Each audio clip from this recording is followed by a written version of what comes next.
You know, the worst thing you could do to a person is take away their peanuts. Okay. And I'm not going to do that.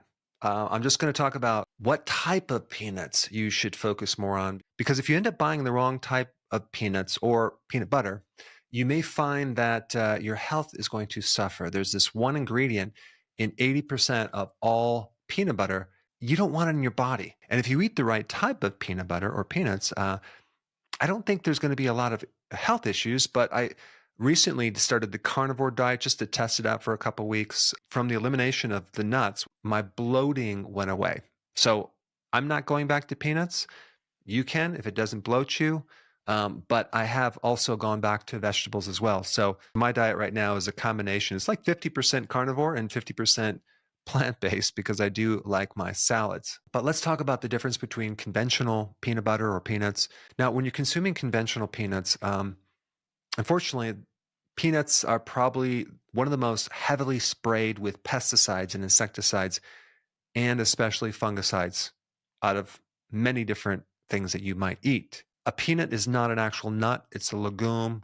And so when they spray, it gets into soil and it gets down into where the peanut is. And this peanut shell is very, very thin. Unlike a walnut, which has a hard shell, you really need to do organic peanuts or peanut butter. Okay, that's number one. There's also an herbicide called glyphosate, which can act like an antibiotic. It's in a lot of different GMO foods. And that's been known to be in peanuts simply because they rotate the crops from a GMO food to a peanut back and forth. I think it's cottonseed or it could be canola. I'm not 100% sure. The other thing is you must read the label because if it says hydrogenated anything, don't consume that. Now, maybe you've heard of partially hydrogenated, which gave you all these trans fats. Well, what's the difference between hydrogenated and partially hydrogenated? Really, I think from my own viewpoint, it's very, very similar, even though they say that hydrogenated doesn't have the trans fats. You're basically using the same process of adding hydrogens under high heat, and then it becomes partially hydrogenated, and then they leave it in longer, and then becomes fully hydrogenated. And so you want to avoid anything that says hydrogenated or partially hydrogenated. Also, they sneak in vegetable oils, which are not vegetable oils, they're seed oils. They put this in the peanut butter. So you just don't want to even have that in your body. The other thing that slips in there is this sugar. Sometimes family members will buy peanut butter, right? And I'll start consuming it on something. I'm like, wow, this is really good. And I'm like, oh, let me read the label. This is why it's so good, because it has sugar in it. But there's one more ingredient that's a carcinogen. It can increase the risk of certain cancers by 46%. And that ingredient is monoglycerides. There's a French study that links it to cancer. So we don't want that in our diets. And they use it just to kind of break things up so you don't have that layer of oil at the top. So if you find a peanut butter that has all of those factors, I would upgrade to a better quality peanut butter. Okay, peanuts and salt, pretty natural. If we want to improve it more, we want organic peanuts and sea salt. If we want to improve it even a little bit more, I would recommend Valencia organic peanuts. They're the ones that have the least amount of potential aflatoxin, which is a toxin from certain molds that can grow on peanuts, which is very, very damaging to the liver. And they use sea salt, which is better than regular table salt. Sometimes it's really hard to not overdo it with peanuts or peanut butter. I know if I sit down and start eating peanuts, I will pretty much eat the whole bag. And I can feel this like heavy feeling underneath my right rib cage. That's my gallbladder trying to digest these fats. One more point about peanuts and peanut butter. If you can have them with the meal, that's better than a snack, especially if you're snacking late at night, because anything that you consume of any significance as far as calories can spike the insulin. And if you're into intermittent fasting, nuts are a dangerous item to have around, especially late at night. Now, since we're on the topic of nuts, if you have not seen my video on walnuts, you might want to check that out. I put it up. Now, out of all the nuts, walnuts have something called ALA. That stands for alpha linolenic acid, which is a precursor to EPA and DHA, which are the omega-3 fatty acids. But ALA itself has some unique benefits.